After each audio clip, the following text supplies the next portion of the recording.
నమస్తే welcome to ABC news ముందుగా headlines చూద్దాం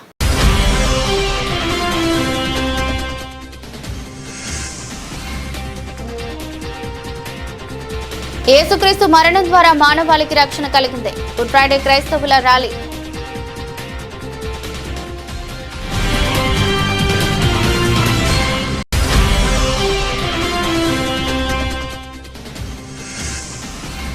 లక్షల కోట్లు అప్పు చేసి ఆంధ్ర ప్రజలను పప్పుకూడు తినిపిస్తున్న చంద్రబాబు వర్గం ఉన్న నగరాలను 10,000 కోట్లతో రాజధానిగా అభివృద్ధి చేయొచ్చు.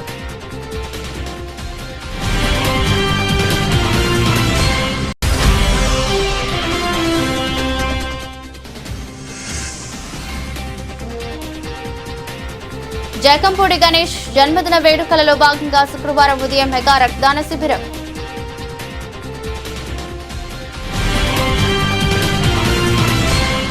రాజమహేంద్రవరం లక్షల కోట్ల వ్యయంతో మునిగిపోయే ప్రాంతంలో అమరావతి పేరుతో చంద్రబాబు ప్రభుత్వం రాజధాని నిర్మాణం చేయటం రాష్ట్ర ప్రజలు అప్పుల ఊబిలో కూరుకుపోయి పిల్లల భవిష్యత్తు అంధకారం అవుతుందని వైసీపీ జాతీయ అధికార ప్రతినిధి మాజీ ఎంపీ మార్గాని భరత్రాం తీవ్రంగా విమర్శించారు.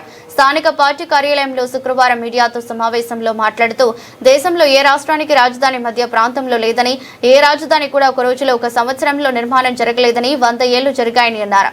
అయితే చంద్రబాబు నాయుడు మాత్రం తాను అధికారంలో ఉన్న పరిమిత కాల వ్యవధిలోనే ప్రపంచంలోనే అద్భుతమైన రాజధాని నిర్మాణం అంటూ లక్షల కోట్ల అప్పులు చేయటం రాష్ట్ర ప్రజల ఎత్తున పెనుభారం పడుతుందన్నారు.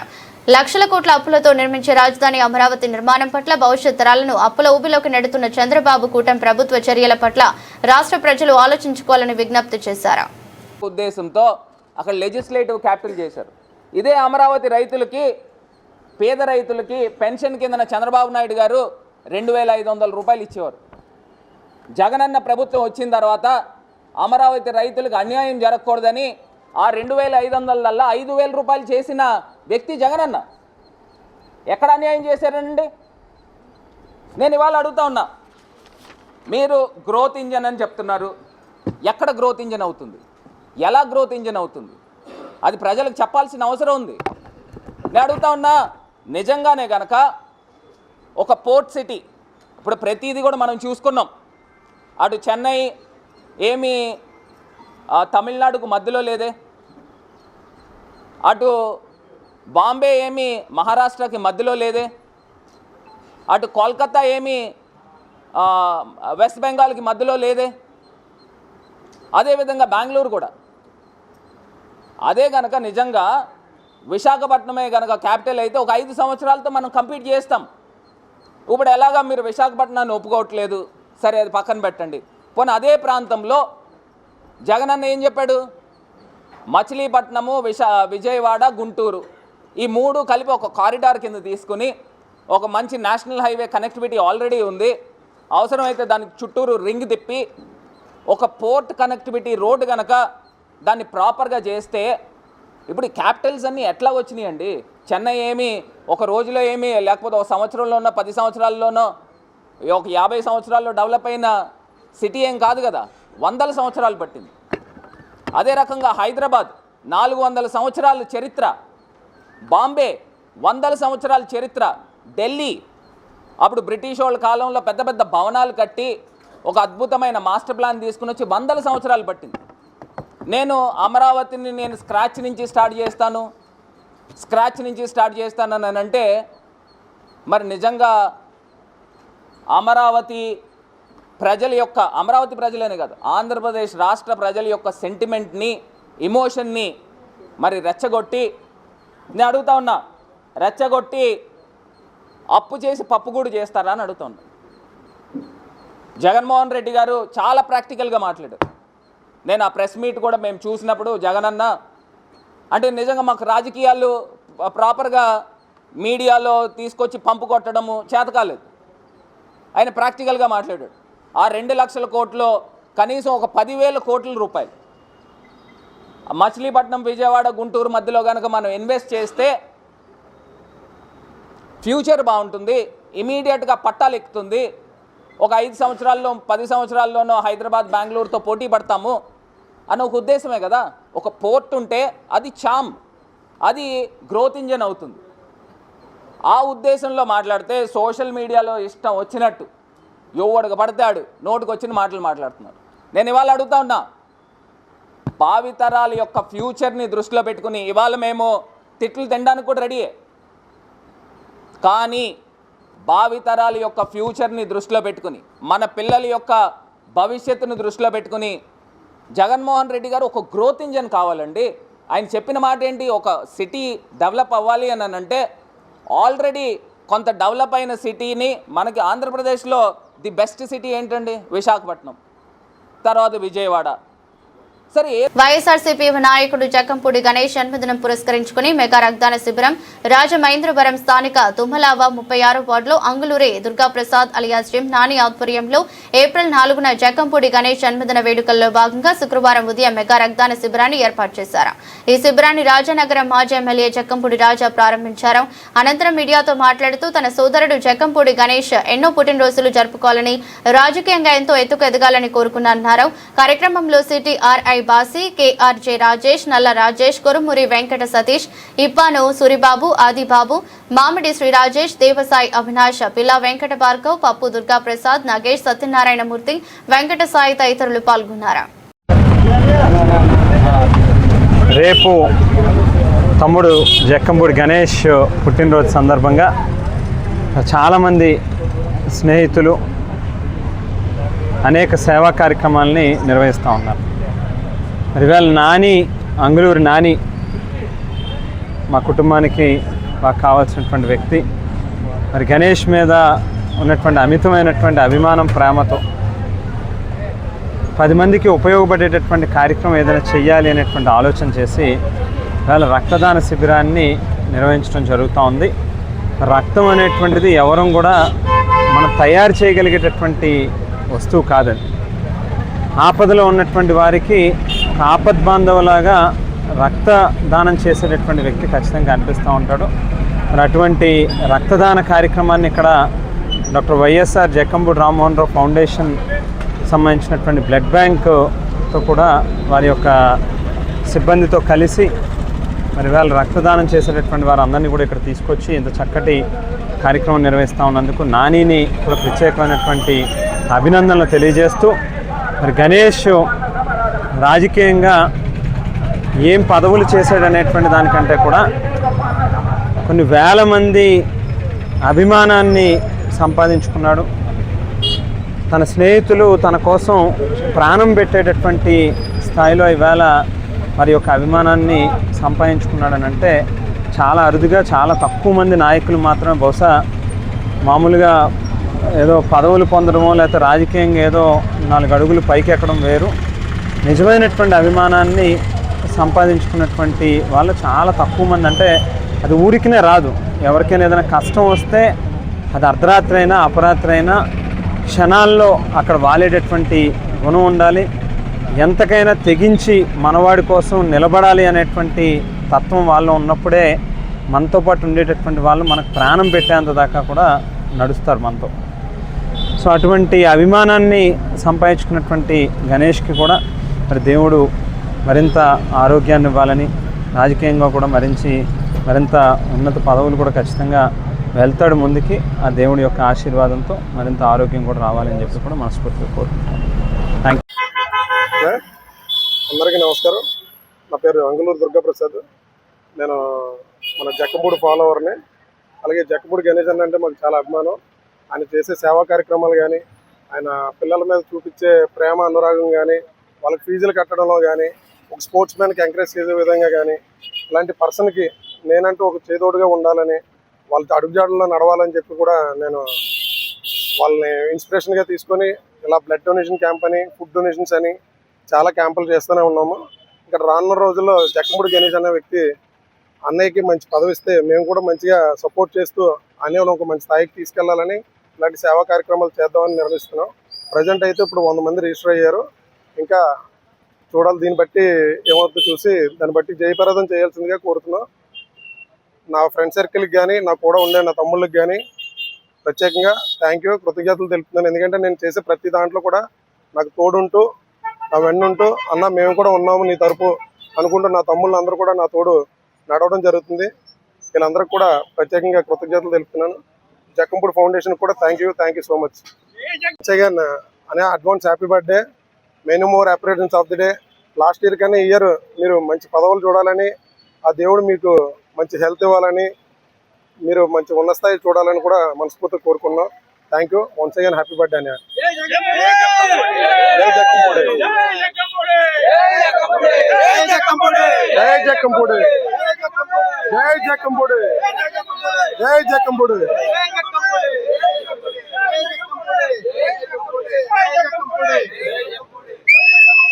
జక్కంపూడి.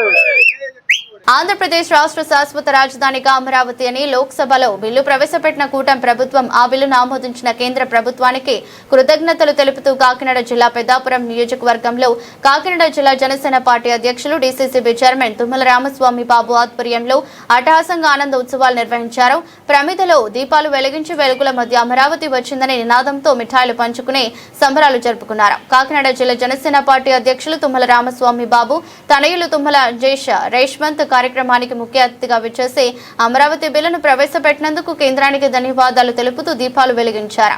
కార్యక్రమంలో పెద్దాపురం పట్టణ జనసేన పార్టీ అధ్యక్షులు పొలమూరిశెట్టి సతీబాబు, సామర్లకోట పట్టణ అధ్యక్షుడు దొమ్మేటి శ్రీనివాస్, సరోజవాసు, జనసేన నాయకులు, కార్యకర్తలు పాల్గొన్నారు.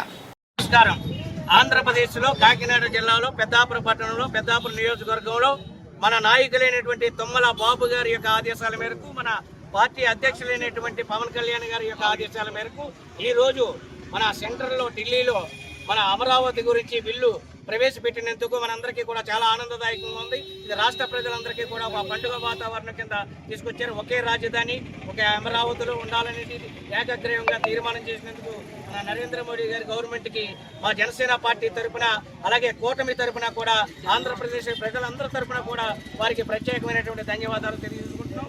పురాణాల కాలంలో మన అమరావతి అంటే ఇంద్రుడు పాలించేటువంటి రాజ్యసభ, అటువంటి రాజ్యసభగా మన ఆంధ్రప్రదేశ్కి అమరావతిని నిర్ణయించడం అనేది అది పురాణ కాలం నుంచి కూడా వస్తున్నటువంటి, అది ఎంతో ఆధ్యాత్మిక సేవా కార్యక్రమాలతో నింపు ఉన్నటువంటి అమరావతి పుణ్యక్షేత్రం. ఆ పుణ్యక్షేత్రం మనకి ఇలా రాజధానిగా మనకు పెద్దలందరూ కలిపి సమిష్టి కృషితో తీసుకొచ్చారు. దీనికి పవన్ కళ్యాణ్ గారు ఎంతో కృషి చేశారు. ఒకే రాజధాని ఒకే అమరావతి అనేటువంటి కార్యక్రమంతో ముందుకు పోయారు.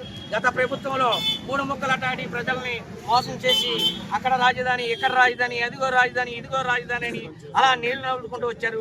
ఎక్కిన 20 నెలల లోపులోనే ఇవాళ మనం విజయ పతాకం ఎగరేయగలుగుతామంటే ఇది రాష్ట్ర వ్యాప్తంగా అన్ని చోట్ల కూడా దీపాలు వెలిగించి ఆలయ ప్రాంగణాలలో ఆ దేవుడికి అంకితం ఇస్తున్నట్టుగా జనసేన పార్టీ తరఫున ఇక్కడ పెద్దాపురం మెయిన్ రోడ్లో నగరానికి నడిబొడ్డులో దాసాంజనేయ స్వామి వారి ఆలయ ప్రాంగణం వద్ద తుమ్మల బాబు గారి యొక్క తనయులు, అలాగే కార్యకర్తలు, అభిమానులు అందరూ కలిపి సమిష్టిగా ఈ కార్యక్రమాన్ని మేము ఒక పండుగ వాతావరణంగా తీసుకురావడం జరుగుతుంది.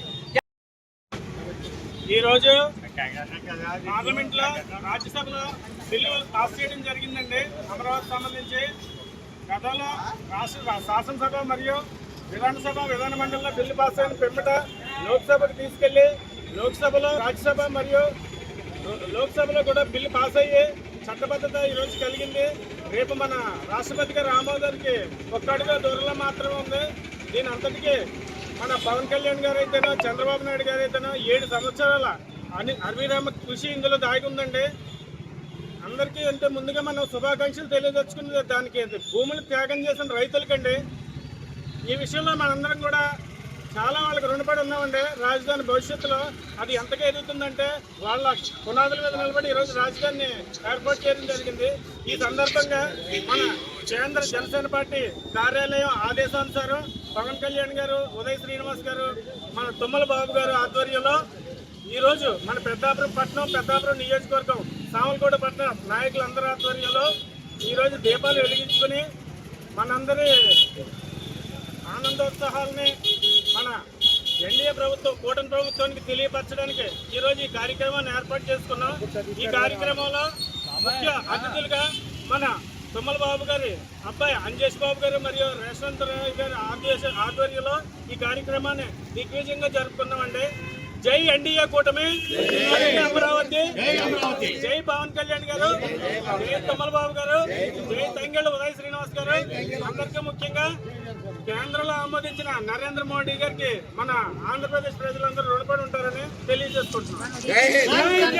ప్రజాస్వామ్యాన్ని ప్రక్కన పెట్టి దమనకారి పాలనను అవలంబిస్తూ బీసీ ప్రజల హక్కులను హరిస్తున్న చంద్రబాబు నాయుడు గారి ప్రభుత్వంపై రాష్ట్ర పీఏసీ సభ్యులు అత్తిలి రాజు తీవ్ర ధ్వజమెత్తారు. బీసీ హక్కుల సాధన కోసం బీసీవై పార్టీ ఆధ్వర్యంలో ప్రభుత్వం ముందు ఉంచిన 5 కీలక డిమాండ్లపై కూడా ప్రభుత్వం మొండి వైఖరితో వ్యవహరించడం బాధాకరమని పార్టీ నాయకులు ఆవేదన వ్యక్తం చేశారు. భారత చైతన్య యువజన పార్టీ రాష్ట్ర అధ్యక్షుడు బోడే రామచంద్ర యాదవ్ ఈ నెల 11వ తేదీన మహాత్మా జ్యోతిరావు పులే జయంతి సందర్భంగా అమరావతిలోని పూలే మండల్ భవన్లో ఆమరణ నిరాహార దీక్ష చేపట్టనున్నట్లు ప్రకటించారు. రాజమండ్రి నగర కన్వీనర్ మనుము శ్రీనివాస్ ఆధ్వర్యంలో నిర్వహించిన ఈ సమావేశంలో రాష్ట్ర మహిళా కో కన్వీనర్ నాగేశ్వరి శ్రీ, రాష్ట్ర యూత్ కన్వీనర్ మారిశెట్టి సూరి, రాష్ట్ర ఎగ్జిక్యూటివ్ కమిటీ సభ్యులు టి సీతాల్, జిల్లా యూత్ కన్వీనర్ నీలపాల సాయి మణికంఠ, గోపాలపురం నియోజకవర్గం కన్వీనర్ ప్రభాకర్ ఉన్నారు. ముందుగా మీ అందరికీ ధన్యవాదాలండి. ఈరోజు ఈ ప్రెస్ మీట్ పెట్టడానికి గల ప్రధానమైన ఉద్దేశం భారత చైతన్య యువజన పార్టీ అధ్యక్షులు శ్రీ బోడే రామచంద్ర యాదవ్ గారు భారత చైతన్య యువజన పార్టీ తరపున ప్రభుత్వానికి 5 డిమాండ్స్ పెట్టడం జరిగింది బీసీ హక్కుల కోసం. ఈ బీసీల హక్కుల పరిరక్షణలో భాగంగా ఆంధ్రప్రదేశ్ రాష్ట్ర ప్రభుత్వం చంద్రబాబు నాయుడు గారి ప్రభుత్వంలో ఇప్పటి వరకు కూడా ఏ విధమైన వైఖరిని బీసీల హక్కుల పట్ల, బీసీలు డిమాండ్స్ పట్ల ఏదైతే ప్రధానమైన డిమాండ్స్ పెట్టామో ఈ డిమాండ్స్ పట్ల ఇప్పటి వరకు కూడా ఏ విధంగానూ స్పందించకపోవడం శోచనీయం. ఇది ప్రజాస్వామ్యంలో దామనికర స్వామ్యంతో, అంటే స్వేచ్ఛా హక్కులను ప్రజాస్వామ్యంలో ఆంధ్రప్రదేశ్లో దాదాపు 3 కోట్ల మంది జనాభా ఉన్న బీసీ వర్గాలు ఏవైతే ఉన్నాయో 139 కులాల హక్కులను ఎప్పటికప్పుడు కాలరాస్తూ నియంత్రిస్తూ ఈ యొక్క రాజకీయ వైఖరిని ఏదైతే అవలంబిస్తుందో, ఏ ప్రభుత్వం వచ్చినప్పటికీ కూడా నాడు వైఎస్ జగన్మోహన్ రెడ్డి ప్రభుత్వం కావచ్చు, నేడు చంద్రబాబు నాయుడు గారి ప్రభుత్వం కావచ్చు, కేవలం బీసీలంటే సంక్షేమ పథకాలకు పరిమితం చేస్తూ బీసీలను కేవలం ఓట్లుగా చూస్తూ ఓట్ల తాయిలాలు ఎన్నికల ముందు ప్రకటించి తద్వారా రాజకీయ అధికార లబ్ధి పొంది ప్రజలని పూర్తిగా వారి హక్కులను నియంత్రించి ఈ రోజున పరిపాలన సాగిస్తున్న తరుణంలో మేము మా పార్టీ అధ్యక్షులు రామచంద్ర యాదవ్ గారు 5 ప్రధానమైన డిమాండ్స్ని ఈ ప్రభుత్వం ముందు పెట్టడం జరిగింది. వచ్చే బీసీ రక్షణ చట్టం. ఈ బీసీ రక్షణ చట్టం అనేది చంద్రబాబు నాయుడు గారు ప్రభుత్వం అధికారంలో రాకముందు వారు మేనిఫెస్టోలో పెట్టి బీసీలకి మేము అధికారంలోకి రాగానే బీసీలు అనేక విధంగా ఒక రక్షణ చట్టం ఏర్పాటు చేశారంటే ప్రభుత్వం గుర్తించింది ఏంటి? అలా అధికారంలో ఉన్నప్పుడు బీసీలకి సామాజిక భద్రత లేదనే కదా అర్థం. బీసీల రక్షణ చట్టం అంటే సామాజిక భద్రత, ఆర్థిక భద్రత, రాజకీయ భద్రత లేదు కాబట్టే బీసీలకి రక్షణ చట్టాన్ని ఏర్పాటు చేస్తానని చంద్రబాబు నాయుడు గారు స్వయంగా తన 14 సంవత్సరాల రాజకీయ అనుభవం కాదు, అధికార అనుభవంలో ముఖ్యమంత్రిగా చేసినప్పుడు వారు తీసుకున్న నిర్ణయం. ఇప్పుడు అధికారంలోకి వచ్చిన తర్వాత దాదాపు 2 ఏళ్ళ కాలం కావస్తుంది. కానీ ఇప్పటి వరకు కూడా ఏ విధమైన ఉలుకు పలుకు లేకుండా అధికారంలోకి వచ్చిన తర్వాత బీసీల రక్షణ చట్టం అనేటప్పటికీ దాని మీద కమిషన్లు వేసాము, అభిప్రాయాలు సేకరిస్తున్నామని కాలయాపన చేస్తుంది. ఈ కాలయాపన వైఖరి బీసీలు ఎవరు కూడా క్షమించరు చంద్రబాబు నాయుడు గారు. ఎందుకంటే తాము గత 14 సంవత్సరాల పరిపాలనలను కూడా ఇదే వైఖరిని అవలంబించి మాకు అనగా బీసీలకు ఎవరికైతే ఉందో కేవలం ఆదరణ పథకాల పేరు చెప్పో లేదా సంక్షేమ పథకాల పేరు చెప్పో మమ్మల్ని ఇంతవరకు కట్టడి చేశారు. ఇప్పుడు ఆ పరిస్థితి లేదు. మేము ప్రశ్నిస్తున్నాం. మా హక్కుల్ని మేము అడిగి తీసుకునే హక్కు మాకు ఉంది కాబట్టి ఈ రోజున రామచంద్ర యాదవ్ గారు ఇలా భారత చైతన్య యువజన పార్టీ నేతృత్వంలో ఈ రోజున 5 ప్రధానమైన డిమాండ్స్లో బీసీ రక్షణ చట్టం, అదేవిధంగా అమరావతి రాజధానిలో 1000 ఎకరాల భూమిని కేటాయించాలని ప్రభుత్వాన్ని ముందుకు పెట్టడం జరిగింది. ఎందుకంటే వేలాది ఎకరాల భూమిని తీసుకుంటున్న ఈ ప్రభుత్వం రేపొద్దుట 3 కోట్ల మంది జనాభా ఉన్న ఈ బీసీ వర్గాల ప్రజలు రేపొద్దుట అద్దాల మేడలతో నిర్మించే స్వర్గధామంగా చూపిస్తున్న మీరు ఏదైతే నిర్మిస్తున్నారో రాజధానిని, రేపొద్దుట ఈ ప్రజలకి బీసీ ప్రజలకు చేతివృత్తులు, కుల వృత్తులు ఇలా నమ్ముకుని జీవించే ఈ వృత్తి సామాజిక వర్గాలు ఉద్యోగ ఉపాధి అవకాశాల కోసం రాజధాని వస్తే మీరు 100 అంతస్తుల బిల్డింగులు కట్టుకుంటే ఆ అద్దాల మేడలోకి చూసే స్థితిలో బీసీలను ఉంచుతారా? ఈ యొక్క స్థితిలో ఉండకూడదనే ఒక దూరదృష్టితో మా అధ్యక్షులు రామచంద్ర యాదవ్ గారు బీసీలకి 1000 ఎకరాల భూమిని రాజధానిలో కేటాయించండి, వారి విద్యాభివృద్ధి కోసం, వారి సామాజిక అభివృద్ధి కోసం, వారి ఉద్యోగ భద్రత కోసం, ఇలా వాళ్ళకి వసతి గృహాలు ఏర్పాటు చేసుకుండి వారు రేపొద్దుట ఆ రాజధానిలో మేము కూడా భాగస్థులమే, మేము ఆ మనుగడ కూడా మాకు ముఖ్యమైన ఒక ఉద్దేశంతో మేము ఒక రాజధానిలో 1000 ఎకరాల భూమిని మా అధ్యక్షులు రామచంద్ర యాదవ్ గారు ప్రభుత్వాన్ని అడగడం జరిగింది. అదేవిధంగా సమగ్ర కులగణన, ఈ సమగ్ర కులగణన అనే ఒక మోసపూరితమైన వైఖరిని చంద్రబాబు నాయుడు గారి ప్రభుత్వం ఆయన 40 సంవత్సరాల రాజకీయ చరిత్రలోనూ కూడా ఎప్పుడూ కూడా ఈ యొక్క సమగ్ర కులగణన అనేది చేపట్టడానికి ముందుకు అడిగేయలేని పరిస్థితి. కారణం 1930లో బ్రిటిష్ వారి కాలంలో కుల గణన అనేది చేపట్టడం జరిగింది.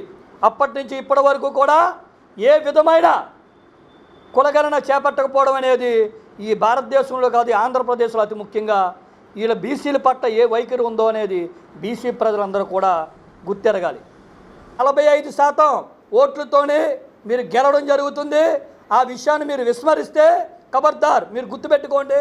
రేపొద్దుట ఏప్రిల్ 11వ తేదీన మహాత్మా జ్యోతిరావు పూలే గారి జయంతి రోజున మా పార్టీ కార్యాలయం విజయవాడలో మంగళగిరి కార్యాలయం దగ్గర మా అధ్యక్షులు రామచంద్ర యాదవ్ గారు చేపట్టబోయే ఆమరణ నిరాహార దీక్షలో ఏ విధమైన ఆటంకాలు కానీ ఏ విధమైన పరిణామాలు ఏర్పడినా సరే దానికి పూర్తి బాధ్యత చంద్రబాబు నాయుడు గారి ప్రభుత్వమే బాధ్యత వహించాలని చంద్రబాబు నాయుడు గారి ప్రభుత్వంలో ఉన్న బీసీ ఎమ్మెల్యేలకు, బీసీ మంత్రులకు, బీసీ ఎంపీలకు కూడా మేము తెలియపరుస్తున్నాం. మీరు చాప కింద నీరులో మౌనంగా ఉంటే దాని పర్యవసనం కూడా మీరు అనుభవించవలసిన పరిస్థితి వస్తుందని కూడా మేము ఎమ్మెల్యేలందరూ కూడా ఖబర్దారని కూడా చెప్తున్నాం. ఎమ్మెల్యేలు కావచ్చు, మంత్రులు కావచ్చు, ఎంపీలు కావచ్చు, బీసీ ఓట్లతో బీసీలని సమయం వచ్చినప్పుడు ఓట్లుగా మలుచుకుండి మీ యొక్క పార్టీ దగ్గర ఆ 6 డజన్ మంది ఎమ్మెల్యేలు ఎంపీల కింద చూసి కేవలం బీసీలకు సీట్లు ఇచ్చే చంద్రబాబు నాయుడు దగ్గర నౌకరిగిరి చేస్తానంటే మీ బీసీవై పార్టీ చూస్తూ ఊరుకోదని కూడా ఈ సందర్భంగా పాత్రికేయ సోదరుల సమక్షంలో మేము తెలియజేయడం జరుగుతుంది. ఈరోజు మనం ఈ ప్రెస్ మీట్ ద్వారా మేము తెలియజేయాలనుకున్న బీసీ డిమాండ్లు ఆల్రెడీ చెప్పేశాము. రాష్ట్రంలో బీసీ గర్జన ద్వారా తెలియజేశాము, ప్రభుత్వానికి సమయం ఇచ్చాము, ఎటువంటి స్పందన రాలేదు. ఈ ప్రెస్ మీట్ ద్వారా మేము తెలియజేసేది ఏంటంటే రాష్ట్రంలో ఉన్న ప్రతి బీసీ నాయకులు, మహిళలు, బీసీ సంఘాలు తరపున ప్రతి బీసీ కూడా ఈ హక్కుల సాధన కోసం తప్పకుండా ఐక్యతను చూపించాల్సిన అవసరం ఈరోజు వచ్చింది. ఎందుకంటే బీసీవై పార్టీ బీసీల హక్కుల సమస్యలని, బీసీల హక్కుల సాధనే ధ్యేయంగా ఆ సమస్యను నెత్తిన వేసుకొని మన బోడే రామచంద్ర యాదవ్ గారు ఈ నెల 11వ తేదీన ఆమరణ నిరాహార దీక్షను చేపట్టడానికి రెడీగా ఉన్నారు. ఇన్ని సంవత్సరాలు కూడాను మనము గత 76 సంవత్సరాల నుంచి కూడా బీసీ సంఘాలు కానీ నాయకులు కానీ ఈ సమస్యల మీద పోరాడుతూనే ఉన్నారు. ప్రతిసారి ఎలక్షన్లు వచ్చినప్పుడు మేము బీసీలకు ఏదో ఒకటి చేస్తుంటాము, తప్పకుండా ప్రతిదీ మేము అమలు చేస్తూ ఉన్నారు. ఈరోజు మేము ప్రధానంగా చేస్తున్న 5 డిమాండ్లు కూడాను డిమాండ్లు కాదండి, ఇవి బీసీల హక్కులు. రాష్ట్రంలో ఉన్న ప్రతి బీసీ కూడా ఇది హక్కుగా భావించి ముందుకు వెళ్తున్నాం, కానీ దాన్ని నెరవేర్చుకోవడంలో ఒక అడుగు వెనకే ఉన్నాము. కాబట్టి ఈ దీక్షను చేపట్టి ఈ బీసీల డిమాండ్లు నెరవేరే వరకు కూడాను పోరాటాన్ని ఆపను అన్న బోడే రామచంద్ర యాదవ్ గారికి రాష్ట్రంలో ఉన్న ప్రతి బీసీ నాయకులు, బీసీలతో పాటు ఈ సభాముఖం ఈ యొక్క ప్రెస్ మీట్ ద్వారా తెలియజేస్తుందంటే ప్రతి సామాజిక వర్గం కూడా సపోర్ట్ చేయాలి. ఎందుకంటే ఈరోజు బీసీవై పార్టీ బీసీల సమస్యల హక్కులను సాధనకి ఉద్యమాన్ని చేపట్టింది. రాబో రోజుల్లో రాష్ట్రంలో అన్యాయానికి గురవుతున్న ప్రతి బడుగు బలహీన వర్గాలు, ప్రతి సామాజిక వర్గం తరపున ఉద్యమాలు పోరాటాలు చేసి హక్కులు సాధించుకోవడానికి బీసీవై పార్టీ రెడీగా ఉందండి. కాబట్టి ఈ నెల 11వ తారీఖున రాష్ట్రంలో ఉన్న ప్రతి ఒక్కరూ కూడాను ఈ యొక్క ఆమర నిరాహార దీక్షకి ప్రత్యక్షంగా పరోక్షంగా కూడాను సపోర్ట్ తెలియజేయాలని కోరుకుంటూ నమస్తే అండి. మా అన్న బోడే రామచంద్ర యాదవ్ గారు అడుగుతున్న 5 డిమాండ్లు మా అన్న బోడే రామచంద్ర యాదవ్ గారు ఒక్కరి కోసం మాత్రమైతే కాదు, మన రాష్ట్రంలో ఉన్న 2.5 కోట్ల మంది బీసీల హక్కుల కోసం మా అన్న రామచంద్ర యాదవ్ గారు ప్రాణాలు పణంగా పెట్టి ఆమరణ నిరాహార దీక్షకి సిద్ధమవుతున్నారు. ఈ మా అన్న అడుగుతున్న డిమాండ్సే కాదు, ఎన్నికల ముందు ఈ కూటమి ప్రభుత్వపు నాయకులు బీసీల ఓట్ల కోసం, బీసీల ఓట్లు అడ్డుపెట్టుకుని అధికారంలోకి రావడం కోసం బీసీలకు ఇచ్చిన హామీలు ఏ ఒక్కటి నెరవేర్చట్లేదంటే ఈ ప్రభుత్వం బీసీలంటే ఎంత చిన్న చూపో ఎంత చులకనో ఈ కూటమి ప్రభుత్వం నాయకులకి అందరూ అర్థం చేసుకోవచ్చు. బీసీ రక్షణ చట్టం మేము అధికారంలోకి వచ్చిన 100 రోజుల్లోనే అమలు చేస్తామని చెప్పి పవన్ కళ్యాణ్ గారు, నారా లోకేష్ గారు, చంద్రబాబు నాయుడు గారు ప్రతి దుక్కున ప్రతి జిల్లాలోనూ ప్రతి మీటింగ్లోనూ డప్పులు కొట్టుకున్నారు బీసీ ఓట్ల కోసం. అధికారంలోకి వచ్చి 2 సంవత్సరాలు అవుతున్నా కానీ బీసీ రక్షణ చట్టం ఊసేలేదు. ఏదో నా పేరు Tholapati Sheetal, BCY party state committee member. April 11వ తారీఖున బీసీవై పార్టీ అధినేత బోడే రామచంద్ర యాదవ్ గారు చేపట్టినటువంటి ఆమర నిరాహార దీక్ష కార్యక్రమానికి సంబంధించి ఏదైతే 5 డిమాండ్లు ఉన్నాయో, బీసీ కులగణన, అలాగే బీసీ ఈ కమిషన్లో నిధులు ఏదైతే లేవో, రాజధానిలో 1000 ఎకరాల భూములు, ఈ న్యాయపరమైన డిమాండ్లతో పాటు మోసపూరితమైనటువంటి బీసీ రక్షణ చట్టం ప్రామిస్ చేసినటువంటి ప్రభుత్వం ఆ చట్టం పేరు చెప్పే ఓట్లు నెగ్గింది తప్ప తర్వాత ప్రజలను పట్టించుకోలేదు. కాబట్టి ప్రభుత్వం ప్రకటించినటువంటి ఆ బీసీ రక్షణ చట్టంతో పాటు న్యాయపరమైనటువంటి అంటే కులగణన, మెజారిటీ ఎక్కువ మంది పర్సంటేజ్ బీసీలు ఉన్నారు అని డిక్లేర్ చేసిన తర్వాత మా వాటా మాకు ఏది అడుగుతారనే భయంతో ఈ కులగణన అనేటువంటిది జనగణన అనేటువంటిది చేయకుండా కప్పిపుచ్చుతో రాజకీయ పాపం గడుపుతున్న ఈ ప్రభుత్వాన్ని నిలదీయడానికి మొట్టమొదటిసారిగా 75 సంవత్సరాల్లో బీసీ సంఘాలు ఏర్పడే తప్ప బీసీ రాజకీయ పార్టీ అంటే ఏర్పడలేదు. కాబట్టి బోడే రామచంద్రరావు గారు ఏర్పాటు చేసినటువంటి భారతీయ చైతన్య యోజన పార్టీ అన్ని కులాలతో అన్ని మతాలతో ఒక రాజకీయ శక్తిగా రెండో ప్రత్యామ్నాయ శక్తిగా ఈరోజు ప్రజల మధ్యన ఎదుగుతూ న్యాయపరమైనటువంటి డిమాండ్ల కోసం ముందుకు రాబోతుంది. కాబట్టి ప్రజలందరికీ పిలుపునిస్తూ ఈ ఇతర పార్టీల్లో బానిస బతుకుతూ బీసీ ప్రజలను మోసం చేస్తూ కుల నాయకులుగా చెప్పుకుంటున్న బీసీ నాయకులందరూ కూడా ఇకపై ఆ యొక్క మోసపూరితమైన గుడ్డలు తీసి న్యాయపరమైనటువంటి పోరాటంకి రాకపోతే ఈ నేటి తర డిజిటల్ మీడియాలో న్యాయమైనటువంటిది ఖచ్చితంగా బహిర్గతంగా ఉంటుంది. కాబట్టి బీసీవై పార్టీ తరఫున ఈ ప్రతి హక్కు కోసం బీసీవై పార్టీ ముందుకు వస్తుందని ఈ సందర్భంగా అందరికీ తెలియజేస్తున్నాను. నమస్కారం. రాజమహేంద్రవరం. ఈరోజు ఈ ప్రెస్ మీట్ పెట్టడానికి గల కారణం, ఇప్పుడు వరకు చెప్పిన మా నాయకులు ఏదైతే ఉందో దీంట్లో అతి ముఖ్యమైనది 44% రాజకీయంగా విద్యాపరంగా అలాగే ఉద్యోగపరంగా ఇప్పుడున్న యువత ఏదైతే ఉందో అంతా ఈ సోషల్ మీడియాలో కానివ్వండి, ఈ నెట్వర్క్లు కానివ్వండి, వీటిలో ముసుగులుగా పడిపోయి వాళ్ళకు ఉద్యోగాలు లేక ఈ సెలలు పట్టుకొని ఇలా తిప్పుకోవడం తప్ప వాళ్ళకి ఎటువంటి న్యాయం జరగలేదు. 44% మనం అతి ముఖ్యమైన డిమాండు 44% వారికి కానీ బీసీ కులాలకు కానీ ఇచ్చినట్టయితే దాని మీద భవిష్యత్తు కార్యాచరణలో చాలా ప్రముఖంగా ఉపయోగపడుతుందని మా బీసీవై పార్టీ బోడే రామచంద్ర యాదవ్ గారు 5 డిమాండ్లలో అతి ప్రధానమైన డిమాండ్ ఇదొకటి. దీని మీద మేము ఏప్రిల్ 11వ తారీఖు ఈ నెల జరిగే ఆమర నిరాహార దీక్ష మా బోడే రామచంద్ర యాదవ్ గారు నిర్వహించడం జరుగుతుంది. రాజమహేంద్రవరం స్థానిక ఆనంకల కేంద్రం ప్రక్కన గల RCM church Godavari Paris reverend father Manoj Kumar మరియు ఆలయ కమిటీ పెద్దల ఆధ్వర్యంలో గుడ్ ఫ్రైడే సందర్భంగా ఆలయంలో విశ్వాసులు కొంతమూరు నుంచి క్వారీ మార్కెట్ సెంటర్, కంబాల చెరువు, దేవి చౌక్ మీదుగా గోదావరి రైల్వే స్టేషన్ వరకు క్రీస్తు సిలువ వేయటం, ఆయన వద్ద శ్రమలను ప్రదర్శన చేస్తూ ర్యాలీ నిర్వహించారు. ఫాదర్ మనోజ్ కుమార్ మాట్లాడుతూ గుడ్ ఫ్రైడే అనేది క్రైస్తవులకు చాలా పవిత్రమైన రోజు. ఈ రోజు యేసుక్రీస్తు శిలువపై వేయబడిన రోజుని స్మరించుకుంటారు. యేసుక్రీస్తు మనుషుల పాపాల విమోచన కోసం తన ప్రాణాన్ని త్యాగం చేశారని క్రైస్తవ విశ్వాసం. ఆయనను శత్రువులు పట్టుకునే శిక్షగా శిలువపై వేయించారు అని ఆయన అన్నారు. కార్యక్రమంలో సంఘ పెద్దలు, నాథన్ తదితరులు పాల్గొన్నారు. మన పాపానికి మన మరణానికి కారణమైతే ఈ నూతన ఆదాము యేసు ప్రభు, ఈ నూతన ఏవమ్మ మరియ తల్లి, ఆ చెట్టు కొమ్మ. ప్రియులారా, కొంతమంది అంటున్నారు అందరినీ రక్షించాడు కానీ తన్ను తాను రక్షించుకోలేడా అని. అది చేత కాదు. Jesus death was a sacrifice. యేసు మరణము హత్య కాదు. చంపిన వాళ్ళు యేసు ప్రభు కన్నా బలవంతులు కాదు. యేసు మరణము ఆత్మహత్య కాదు, చేత కాక.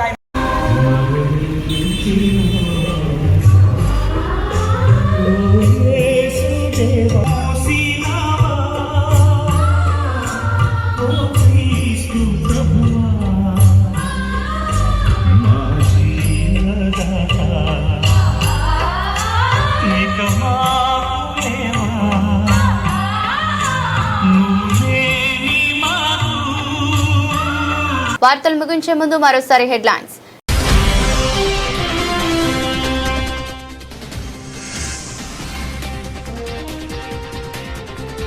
యేసుక్రీస్తు మరణం ద్వారా మానవాళికి రక్షణ కలిగింది. గుడ్ ఫ్రైడే క్రైస్తవుల ర్యాలీ.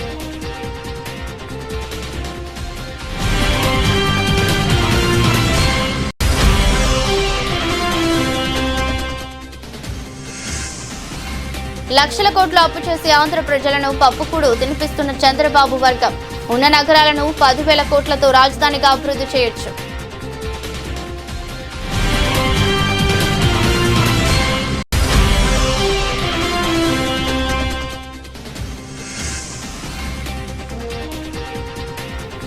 జకంపూడి గణేష్ జన్మదిన వేడుకలలో భాగంగా శుక్రవారం ఉదయం మెగా రక్తదాన శిబిరం.